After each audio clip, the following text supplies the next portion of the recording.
Estamos mais uma vez prontos para iniciar mais uma aula de História da Teologia. Como planejado e apresentado em nosso plano de ensino, vamos agora para o texto 2 da disciplina, onde falaremos sobre a teologia, a vida, a obra, o pensamento de Agostinho de Hipona, e também falaremos de maneira muito geral e sintética do movimento chamado escolasticismo, que ocorreu na Idade Média. Então vocês já devem estar com o texto em mãos e sabem que logo no início desse texto há uma apresentação de todo esse período que nós estamos iniciando a estudar na Idade Média, o final da Idade Antiga para o início da Idade Média. Na última aula falamos sobre os pais apostólicos e pais apologistas, e o que se segue depois disso é o que nós chamamos na história da Igreja de oficialização do cristianismo como religião oficial do Império Romano. E ali há toda uma construção agora de uma teologia oficial, uma vez que o Estado não apenas é confessional, se converte, entre aspas, ao cristianismo, mas também protege a teologia ortodoxa. E esse texto introdutório aí é para que você possa se situar. Nós não vamos trabalhar ele aqui nessa aula, mas é para que você possa entender quais são os desdobramentos desse período até chegar em Agostinho, que é o tema da nossa aula de hoje. Então nós falaremos de Agostinho de Hipona e sobre a escolástica.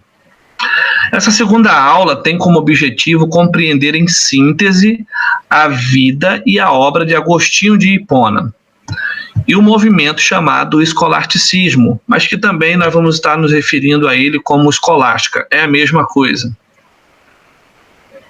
O capítulo inicia na página 259 e tem um título. Roger Olson dá um título para esse capítulo. Agostinho confessa a glória de Deus e a depravação humana.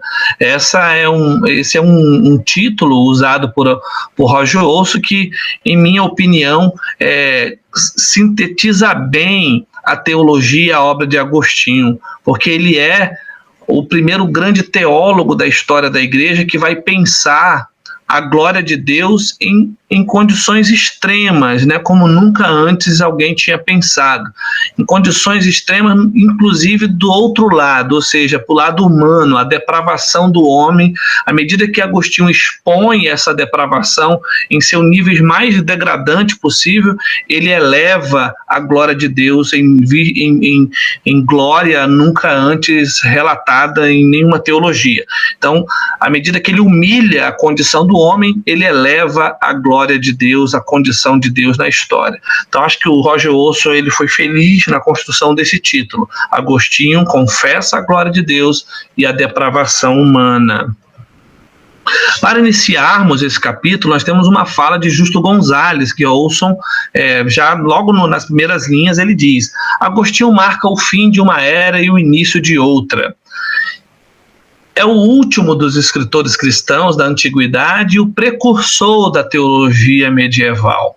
As principais correntes da teologia da antiguidade convergiram para ele e dele fluíram as correntes, não só entre o escolasticismo, dentro do escolasticismo medieval, mas também da teologia protestante do século XVI. Houve um erro aí de digitação, acabei não fechando o espaço, não somente do escolasticismo medieval, mas também da teologia protestante do século XVI. Vejam só o nervo que significa, o nervo é o tronco principal da teologia de Agostinho para a história da teologia, não importa sendo ela católica ou protestante, porque ele é um divisor de águas. Ele está inclusive nessa transição da Idade Antiga. Quando você fala Idade Antiga, você precisa ter alguns marcos para entender o que significa essa palavra, que é a queda do Império Romano, que termina ali no ano de 476 com a queda, com a derrocada final do Império, e o mundo já está em grande ebulição, transformação, né?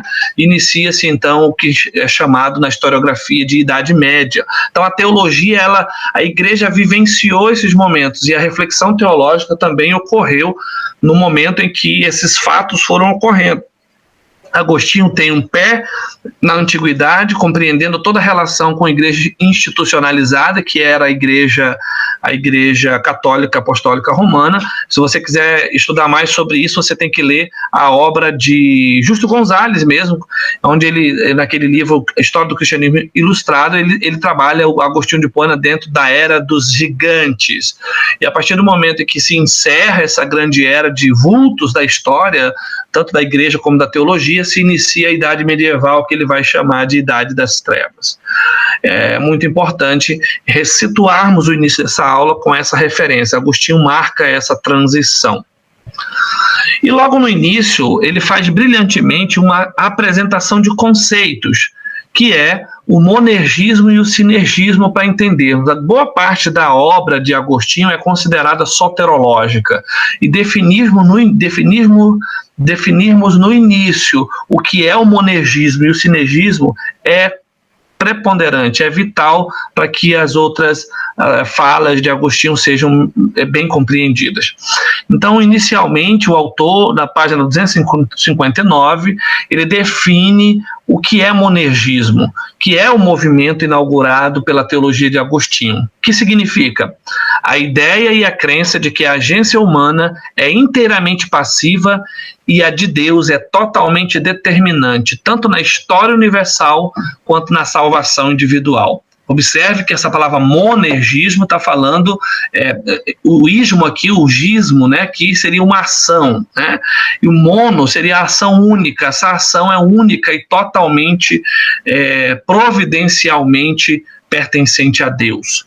Então, toda a ideia de crença da agência humana, ela é colocada como totalmente passiva, e a de Deus totalmente determinante, tanto no desenrolar da interpretação nos fatos da história da humanidade, como da própria salvação.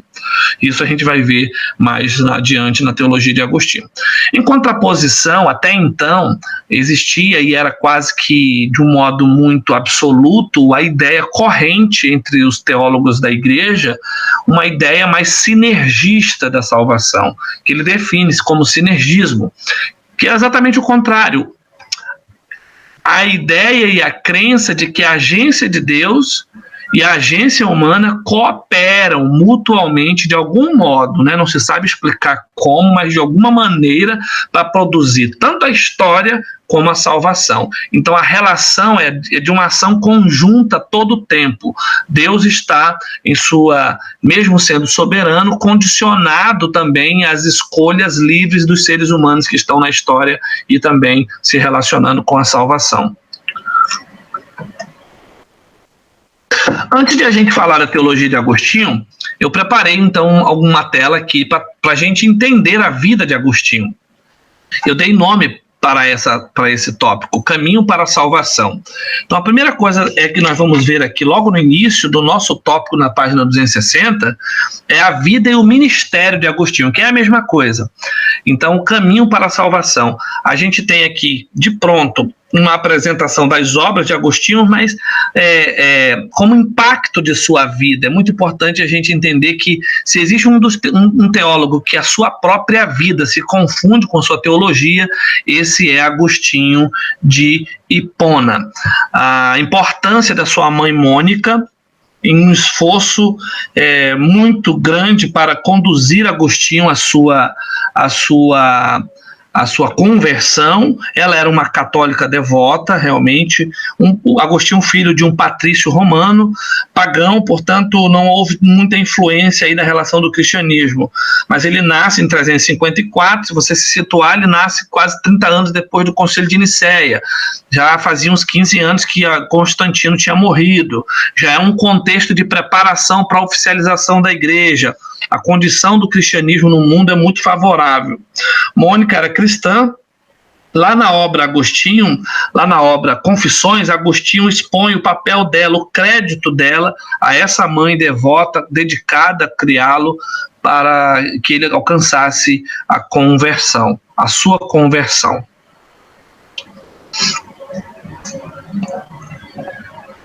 Vamos continuar. As cidades chaves da relação de Agostinho com o seu progresso, né, de vida e a sua teologia deve ser marcada nesse início. Tagaste, norte da África, Cartago também, norte da África, e duas cidades aí que estão nesse contexto da Itália, Milão e Hipona. Essas cidades são por onde Agostinho vai peregrinar e onde vai encerrar sua carreira. A educação de Agostinho é importante, uma vez que ele é filho de um patrício romano, ele tem boa educação. E os autores dizem que ele tinha uma inteligência pouco comum. Era um menino muito... como é que é a palavra? Agora me faltou aqui. Era um menino muito precoce, essa é a palavra que eu queria falar. Muito jovem, adolescente, já muito interessado pelo estudo da filosofia, da retórica. Aos 19 anos ele se torna professor de retórica. Então era alguém que já estava se preparando com uma boa bagagem de formação filosófica para o estudo da teologia que viria muito tempo depois. Isso é importante relatar, né, que a gente há um grande distanciamento no fluxo dos tempos e dos séculos da filosofia, principalmente, infelizmente, por boa parte dos evangélicos, de tradição evangélica mais atual, de considerar a filosofia uma ciência inútil, e não é. Na verdade, ela deveria ser a primeira base da formação de qualquer pastor, o estudo da filosofia, porque a filosofia aqui não se trata, como eu falei na aula anterior, da vã filosofia que Paulo escreve para Timóteo ter cuidado, mas sim do preparo sistemático, mental, da capacidade de falar bem, de produzir os textos bem preparados, né? Quer dizer, de alguém que organiza as ideias adequadamente, que constrói argumentos lúcidos. Então isso é filosofia. Será que isso é importante para um pastor? E é apenas uma deixa do que Agostinho e muitos outros da história antiga, e principalmente da tradição católica, vão dar valor. Até hoje o padre, antes de ele aprofundar seus estudos teológicos, ele tem uma boa formação de filosofia antes, porque é fundamental. Então Agostinho tem esse privilégio, né, de ser alguém bem preparado já na sua tenridade. Agora, uma vez que ele se desenvolve enquanto homem, enquanto professor de retórica, muito afeito à filosofia, ele está constantemente procurando respostas para os problemas da vida. E a gente vai já falar sobre o maior deles, que é o problema do mal. Agostinho é o teólogo que vai lidar de uma maneira muito ímpar e singular com o problema do mal. O mal existe? O mal de fato existe? O mal é uma criação? O mal foi criado por Deus? Deus é o culpado pelo mal? Então, muitas questões filosóficas em torno do mal são importantes serem refletidas. A gente já vai chegar lá. Ao mesmo tempo, para que ele se depare com esses questionamentos, Agostinho vai ter um problema muito sério na sua vida íntima, né? Por isso que o tópico aqui fala de vida íntima, que é, em síntese, aqui o que eu escrevi, os prazeres da carne, da sensualidade, problemas da carne dos quais ele vai estar profundamente mergulhado, encharcado, por assim dizer, nesses problemas de ordem sensual, carnal, enfim, e isso é importante registrar. Eu passo aqui rapidamente para lermos uma fala do Hans von Campenhausen, desse livro aqui, ó. Eu li esse livro uns anos atrás, eu resgatei agora uma fala do Hans von Campenhausen, que é um teólogo alemão, que inclusive é historiador da igreja, muito renomado, um dos melhores da Alemanha, estava vivo depois da queda de Hitler, foi ele um dos responsáveis pela reabertura de muitas universidades teológicas, faculdades teológicas na Alemanha, só para situar esse autor. E ele diz o seguinte: em sua época de estudante, Agostinho atirou-se em um de redemoinho de casos amorosos e gostaria de parecer mais desprovido de vergonha do que realmente era.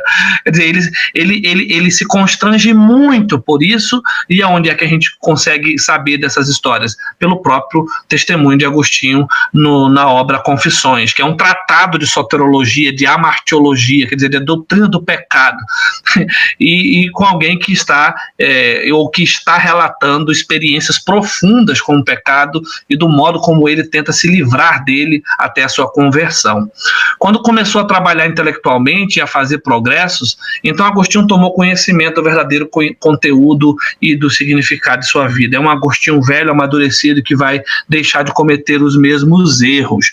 A sua peregrinação continua, mesmo envolto. Há aqui um relato de que ele tomou para si uma concubina, né, aqui logo no início do texto que nós temos, e com a qual ele diz que tentou se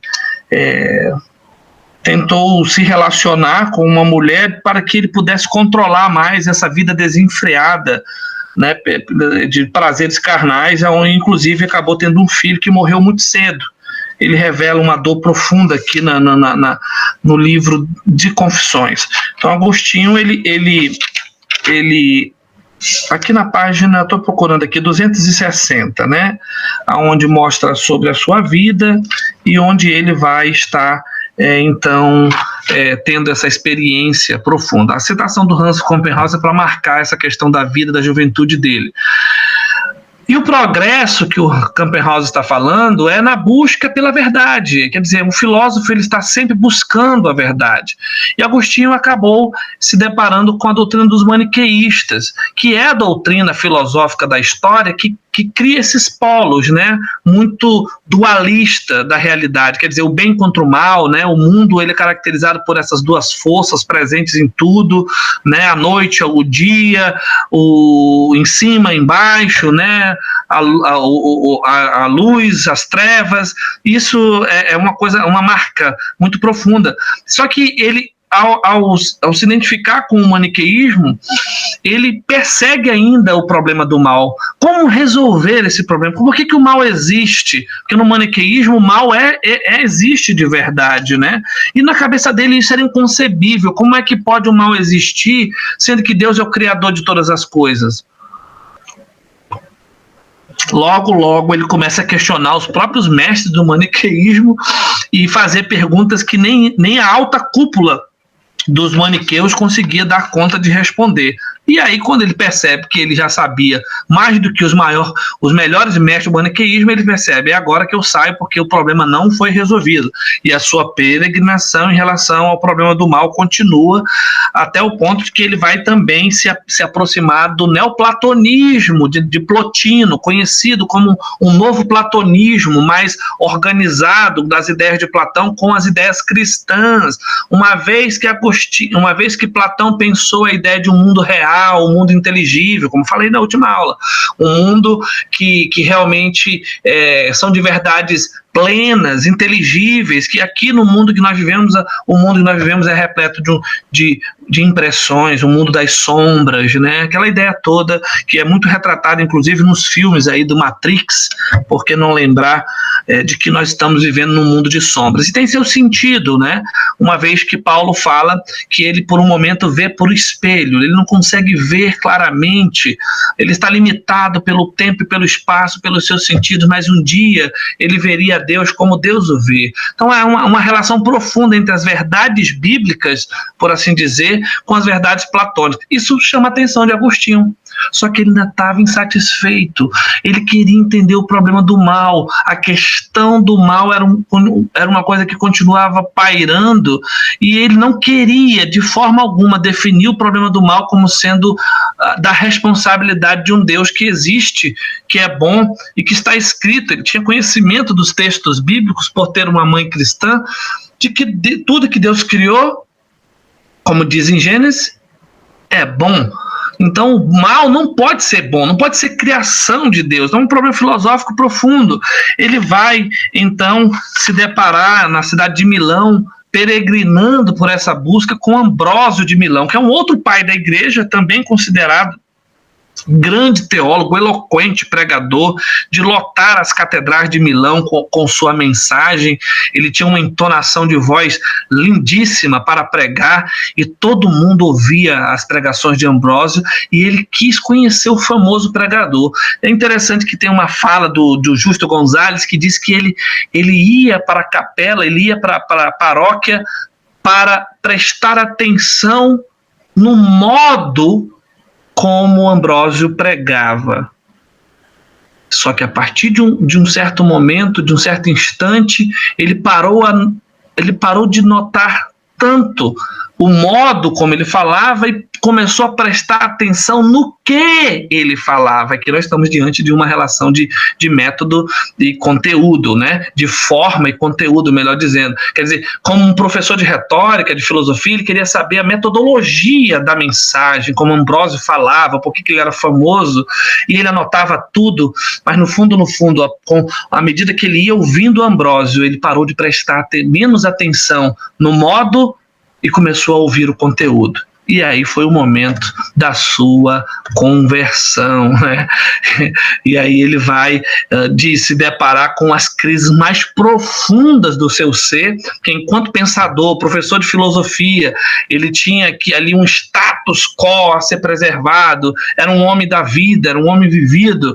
Ele vai fazer uma das orações mais irônicas e icônicas da história do cristianismo. Eu falo para os meus alunos isso sempre. Ele disse: ó Deus, dá-me castidade, mas ainda não. O que ele está querendo dizer com essa oração tão sincera? Ó Deus, me dá a castidade, me dá o dom da castidade, Senhor, mas ainda não, porque esse final de semana eu ainda tenho umas coisinhas para fazer, uns encontros, umas mulheres para visitar, e né? Graças a Deus isso não acontece mais conosco, né, irmãos? Todos nós sabemos da força do pecado, da impetuosidade da carne, que não é só para o homem, mas é para o ser humano em si. E Agostinho, na minha opinião, faz uma das orações mais sinceras da história. Quer dizer, ele pede de Deus castidade, controle, né, para essa questão do vício sexual, mas ele também, na mesma oração, diz para Deus: mas ainda não, Senhor, não faz isso ainda não, porque eu gosto. Quer dizer, que oração sincera, né? Essa é a citação. E aí ele se depara, então, com o episódio do Jardim de Milão, onde há uma emblemática. Ele mesmo relata o modo como ele converteu-se, né? Aqui na página 262, há todo esse relato longo que você pode ler na página 262 a 103, onde ele ouvia: toma e lê. Toma e lê. Ele estava ali ouvindo as palavras de Jesus chamando ele para abandonar os desejos da carne, né? Revistam-se do Senhor Jesus e não fiquem premeditando como satisfazer os desejos da carne. Ele ouve isso e a sua conversão é profunda. Gente, a partir desse momento, Agostinho ele passa a desenvolver uma vida contemplativa. A gente tem debatido muito sobre esse assunto, porque um homem numa condição como essa, de conversão e de verdadeira conversão, e não é nada absurdo imaginarmos que diante de algumas fortalezas que o próprio pecado traz na condição humana, o homem, a mulher, ele precisa ter alguns cuidados. E eu diria que na vida de Agostinho o cuidado principal foi se retirar da vida urbana, foi se retirar de fato da vida da luxúria, da cidade, onde os homens e as mulheres estavam latentemente e desenfreadamente encarnando seus pecados, né? Quer dizer, vivendo uma condição de promiscuidade. Agostinho se retira, vai viver a vida contemplativa, abre mão da sua carreira de professor de filosofia em academia, porque isso também fazia parte do pacote do orgulho, né, do glamour, da sapiência de Agostinho, e ele vai, a partir desse momento, entender que o chamado dele era para viver para Deus, e uma primeira ação que ele vai desenvolver é uma retirada da vida urbana, da vida citadina, das cidades onde ele estava morando, e vai se tornar, com esse modelo de vida também, um líder espiritual para muitos discípulos que de igual modo vão procurá-lo a viver de um modo parecido. Logo depois, nós temos eu marquei 2 obras principais. Agostinho tem várias obras. Hoje você pode procurar naquela série patrística, as obras de Agostinho. Estão muitas delas traduzidas para o português. As 2 que nós marcamos aqui no nosso texto são as Confissões de Agostinho, que é, como eu falei, ao mesmo tempo que uma confissão da própria vida dele, que se confunde com a vida dele, também um tratado teológico amartiológico, ou seja, sobre a doutrina do pecado, né, daquilo que ele desenvolve. A Cidade de Deus, que é uma outra obra, eu vou falar daqui a pouco mais sobre ela, que ele vai desenvolver também no período de vida contemplativa e de interpretação do mundo que vive. Para fechar esse tópico da vida dele, então Agostinho, aqui na página 263, ele é convidado para a ordenação de Hipona em 391. Ele praticamente diz aqui o texto que, quando estava no culto com eles, literalmente o pegaram e o arrastaram para a frente para ser ordenado pelo bispo. Então, a despeito de suas lágrimas e protesto. O velho bispo de Hipona quis mais um bispo ao seu lado. Agostinho novamente foi obrigado a aceitar contra sua própria vontade, foi consagrado bispo de Hipona em 395 e sucedeu o outro bispo quando este morreu no ano seguinte. Então, isso é no norte da África. Aos 42 anos de idade, permaneceu no cargo durante mais de 30 anos, até sua morte em 430. Agostinho chegou a contemplar todo o esfacelamento do Império Romano, estava sendo invadido, né, nesse período. É por isso que ele vai ser privilegiado por entender uma nova visão de igreja. E aí eu lembro dos donatistas. Se você ir na página 269, que eu preferi não abordar diretamente aqui, ao relato de Agostinho ser o grande representante contrário à doutrina dos donatistas. Você precisa pesquisar, então, o que foi o donatismo, que tem origem lá nas perseguições da igreja antes de Constantino, quando eles não negaram a fé, quando eles foram torturados, alguns mortos, mas eles não negaram a fé, e depois que a perseguição acabou, eles queriam determinar que só faria parte da igreja quem não tinha negado, ao contrário da grande maioria da igreja, que estava querendo receber os arrependidos às fileiras da igreja, por assim dizer, né? Ao rol da igreja. Isso foi um debate que perdurou muito tempo. Agostinho, porque na cabeça dos donatistas, só quem deveria ser igreja eram pessoas santas, que realmente tinham não se corrompido com o pecado. Onde já se viu isso? Uma das coisas importantes em dizer em teologia, pessoal, é que a obra de Jesus Cristo é a obra dele, não é a obra nossa. Ou seja, se nós estamos debaixo de um decreto de justificação, é por obra de Jesus, não é nossa. Nós, enquanto seres humanos, continuamos tão pecadores quanto antes éramos. Apenas pela graça e poder de Deus é que conseguimos a cada dia ter e refletir a imagem dele, porque por nós mesmos nós continuamos pecadores, a condição é a mesma. Mas o que nos faz ser diferente é a justificação que Jesus Cristo fez. Não é algo meu, entende o que eu estou querendo dizer? E Agostinho ele desenvolve pela primeira vez na história a ideia de que a igreja é isso, é um elemento, ao mesmo tempo pecador e justificado. Lutero vai desenvolver isso lá na frente, simultaneamente justo e pecador. E aí, para os donatistas, isso era um absurdo, porque a igreja deveria só ser composta por pessoas santas. Ainda bem que isso não existe mais na igreja, né, meus irmãos? É uma ironia.